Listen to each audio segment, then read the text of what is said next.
first and foremost, Iowa deserves all the credit that they're getting because of the way that they play. And it's really unique watching them because obviously they've had guys that have come up through Fran's system, come up through the Big Ten. They've been in tons. Oh wait, go ahead. We're all screwed up. Sorry. Right? We're all screwed up because I was going to go. We watched film for a little bit, so we just started. It's been really interesting to watch them develop because they've been through these battles, and we've had battles with them. They've had battles with a lot of other teams, and they're playing so well together because you just look at them and they are battle tested, and I think that's why they're having such a great year.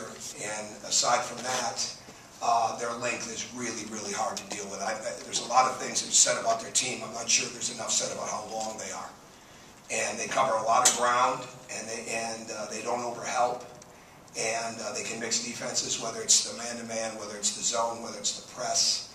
And they don't gamble. They disrupt you in a big way. And they're really, really good defensively. And now you take that into the fact that they've got a tremendous fast break. And the fact that so many guys can score. And the redshirt freshmen that they're playing are like veterans. And the veterans are real veterans. And the unselfishness that they play with, the ball movement that they play with, the physicality. Certainly the numbers bear it out with their shooting, with their rebounding, with their assists, with their lack of turnovers, and with their defensive numbers. And for us to win the game, we're going to have to be all that and more. And we've really got to do a great job of not playing into their hands by not getting back at a high rate defensively, by not moving the ball or by moving cutters around. We're just starting, Mike. All right, and moving cutters around. And we've got to do an excellent job of being on that glass because they're rebounding at such a high rate. So great respect for their program. Fran McCaffrey's certainly not only one of the best coaches in our league, one of the best coaches in the country, and he has been for a long time. And proven winner and a proven builder, and it's going to be a great challenge. But we're looking forward to it. We're excited about the fact of being home. We're excited that we should have a great crowd with a lot of energy, and we're excited to be playing a team like this that's such a really good team, and see where we stand as we go into it. So go ahead. You talked the other night on the radio show about kind of getting back to some basic things, feeding the post and spacing and things like that. How do you balance that with preparing for an opponent who throws? Oh, I think both. I think we've done both. We practiced Sunday night, which we were going to do anyways, based on the week. It's the first time in a long time we hadn't had a Tuesday. So then took Monday off, and I think we've had a real good balance of preparing for them, preparing for their personnel and their schemes, but really being combative. I mean, you've got to be really good in transition. You've got to be really good on the glass on both ends, both ways, and continuing to try to simplify it as much as we can. And we coach the fundamentals every day. Well, then every once in a while, you just got to reiterate how simple you have to make it. And we've seen the film to see the spots that we missed on, see where we overhelped, see where our communication wasn't as good as it needed to be, or our awareness wasn't as good as it needed to be. And every game has got mistakes, but it's the ability to recover from them the fastest. And that's what we have to do. But there is a fine line, not as much in what you're talking about with balancing to prepare, but with how we play, because we do shoot quick, because we do play fast, because we do take threes, because we make them at a pretty high level for the most part. But at the same time, it's so important that ball is going through the paint. And through the paint, through the post, however we want to look at it, it needs to go through there. And that's when we're at our best.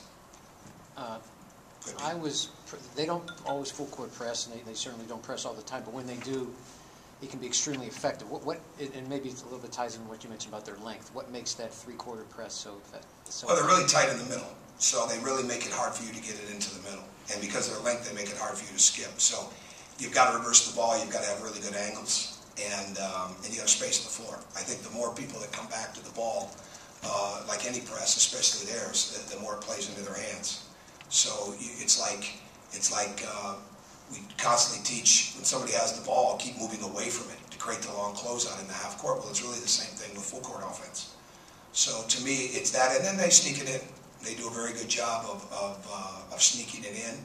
So you've got to be constantly alert, and they're really good. I mean, they're really, really good. good in those areas. And their end-of-game offense and like their 2-minute offense, Mike Gazelle is like an NFL quarterback running that in the way that they get the ball down the court. There's numerous times they're playing, they don't even call a timeout. I mean, when you've got that level of experience and dependability on your team of knowing what you want, at the end of the game, it says a lot about how well they play during the game. So they have really good communication in that, and we just have to be really alert to the changing defenses. With a guy like Utah, I know there's probably not a direct comparison, but do you think does he present some of the same challenges defensively that a guy like Nigel Hayes would, because he can go outside, he can go inside? There's not like a natural position for him, I guess. Well, the difference is Nigel Hayes, to me, is constantly driving to be fouled, and does a great job of putting his shoulder into your body and force the referee to make a decision. Utah's got tremendous footwork and really uses his feet extremely well. Very good, great range. The only comparison that I could come up with really is it's like Keith Van Horn, when he played in college, but the modern day type of thing with his footwork, the way that he plays like Dirk Nowitzki. I'm not trying to say he's Dirk Nowitzki, but he's got that type of level of footwork when it comes to when he catches it. He doesn't get rattled, and he's very patient. But Keith Van Horn, and our players wouldn't really remember him, but that would be the most, the closest thing to me when he played for Rick Majerus at Utah, with the impact that he has on the college game, because he can pass the ball as well. But the deal with them is they're not putting anybody out on the court that can't play at a high level. And whether it's Tom Ewell, whether it's Bear, Wagner, and Ellingson, they're deep for a reason, and that they have a real consistency when they play. You look at the Michigan State games, and Bear and Ewell were as big factors in those games as especially the one up at Michigan State, as anybody. So they're really good in that area. So you've got to do a great job of containing your man. Can't be in an overhelp situation, but you've got to be aware of what the strengths are of every guy and try your best not to let him get to it. Go ahead, Mike. To go along with that, they've used Dom Ewell at the 3, 4, and 5. Mm-hmm. Does that open different dimensions, especially when they play him at the 5? Oh, absolutely, absolutely. I think our coaches are really concerned about that, and who's going to guard him in that way. And I'm more, we just got to guard him, right? But he's got some strengths. He's got some things that he really wants to do. He very aggressive offensively, and I liked him in high school, and he was kind of really underknown. He was really, to me, they got him, we got OG. It's really similar in the way that they were both, and Iowa recruited OG. They're very similar in the way that they were not recruited as heavily, they were not ranked as high, but yet they were really effective when we saw them. And he's done an excellent job of developing, and he and his staff done an excellent job of developing those guys. So, no question, he creates a lot of issues because of his ability to shoot with range and his ability to drive the ball, especially to the middle of the floor. Everybody talks about Utah, but Peter Jok seems to be having almost. No question, he is a high level wing, and tremendously improved. Yeah, we're not everybody, right? We're talking about Peter Jok as much as we're talking about anybody else. You can't just get ready for 1 or 2 guys with the best teams in the league. You really can't get ready. Everybody's got strengths, and then everybody has something that they do, right? Well, the Iowa guys have multiple things that they all do. And I think that's what makes them so good. And Peter Jok can score a lot of different ways. He's a tremendous motion player. He's got excellent footwork. He scores a high percentage of his baskets on the break, whether it's threes or getting out in transition. He really attacks the rim. It's when he probably gets fouled the most, is when he's attacking the rim in transition. Percentage basis probably with his Euro step and things. So really preparing for him would have been like when we were preparing for Cody Miller-McIntyre with Wake Forest, and then he was injured in the game. Those guys that score a high level of their points in transition. And needless to say, he's very good in the half court. Great reads because of their system of motion offense. Their motion offense is really, really, it's unique because it goes different ways. It's, basically they do such a great job of what we call it a gaggle, when there's 3 guys on a side. And they do a really good job of having 2 guys on one side, 3 guys moving on the other side. You've got to be aware of everybody. And he does an excellent job of getting what he wants. And then there's some games that they'll say, okay, this is what we're going to get, it looks like, and they run it 2 or 3 different ways. But when you have multiple dimensional guys that can make reads on the screens and get to the glass and post up, like really all of them can, makes him unique, and that's why Peter Jock is so good. Scoring-wise, Colin Harmon hasn't been doing a lot, just putting up points. Is that more of a sign of him maybe having to do a lot of other stuff for you guys, or is he just kind of struggling with that in the flow? I don't think he's struggling. I don't think he's aggressive enough. I don't think he's aggressive enough looking for a shot. And he missed some the other day. But we just need to play, again, I'm at a point with those guys, like, when we're not moving as well, and I probably should have called more plays the other night, in all honesty. You know, when we're moving and flowing, we're just playing out of concepts. And when we're not moving and flowing the way we need to do, then we need to run more set offense. But we also need, the bottom line is that the ball needs to go through the paint. And I thought the other night Colin was rushing, and I think he was playing a little too fast, even though he does a really good job of playing fast. But when the game's in movement, when we're moving the ball at a high rate and we're getting those 17, 18, 19 assists in a game, it's amazing how good our shooting percentages are. And Colin's a part of that on both ends, with the passing and with the shooting. So I don't coach with guys in the mindset of percentages and slumps. I really don't. We coach into the details and technique of their shot. We know where they're best from. You know, we try to, in the span of a game, try to maybe get them in that spot. But the more you start talking about what a guy is not doing with his shot, all right, the more he's going to think about it. We just want him to but you don't want to fire it aimlessly, right? Especially when you've got what we've got the ability to do in the paint, you know, with the ball and penetration and with post up. So him playing comfortable and urgent is really important. Him playing anxious and rushed is not good. And when he plays comfortable and urgent, he's really good. Tom, when do you, there's always talk about you want to make certain your guys have their legs for late February, March, and stuff like that. When do you start maybe modifying your practice, and have you changed as a coach? Oh, we started in January. We started really right after Christmas, right after the Rutgers game. Yeah, absolutely. And is that earlier than you did? Absolutely, because the rules have changed. I think they're playing basketball for so much longer, right? And a year ago we went to Montreal, and you had that time with your team and the practices. But I think you read it, and we still spend a lot of time together. And when we're aggressive and physical, we really don't have.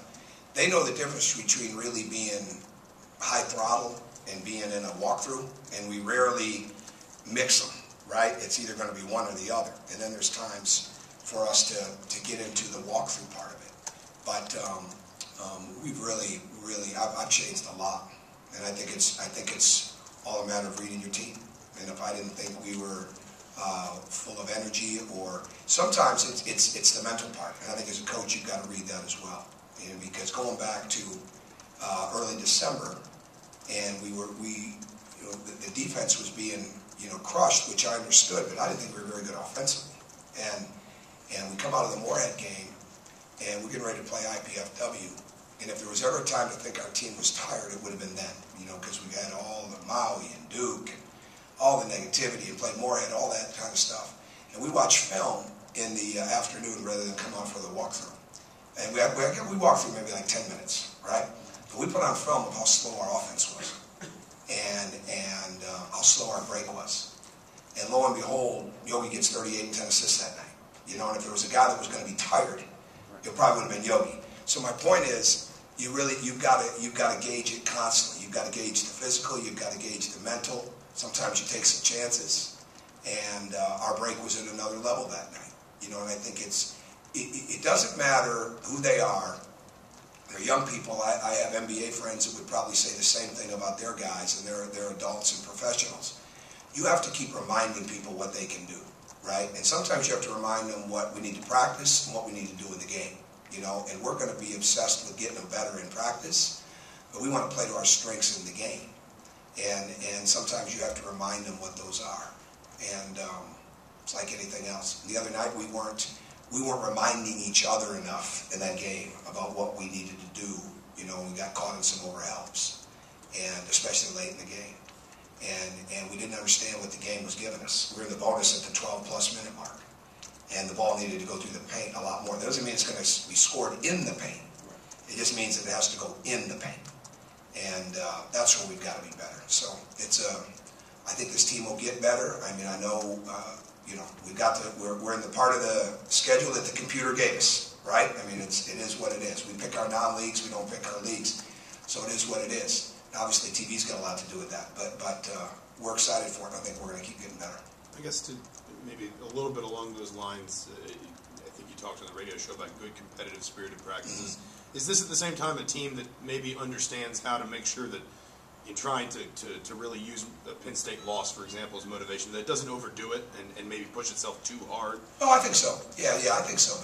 But human spirit, when you really want to be good at something and you want to win, you're going to feel bad when you don't. So I don't think I had to create a whole other level of feeling bad. You know, we made sure that we got our points across as to what we needed to do a better job of, especially on the defensive end. But they understand. They're a smart group. But we've got some youth mixed in there, right? And I said this the other night. Our freshmen played like freshmen that night, right? You know, Thomas's first foul was a position of being up and stepping up, and then it was really kind of a touch foul, but rule of thumb or in the rules it's a foul. And then the drive on the charge, we wanted to handle the ball, but I mean they were sitting there waiting for him to come. I mean, anybody from the third to fifth row could have been there to wait on him, make the pass, get wide, get it done. I mean, they're still learning, right? They're still learning. I mean, we've got some key guys that are not in veteran roles. And the other day we played like it a little bit. But I mean, that's the beauty of this, is that we can keep getting better. They're very hungry to learn and improve. And we're very conscious of not overdoing it. So, but they've got good spirit. Okay, Coach. All right, thank you.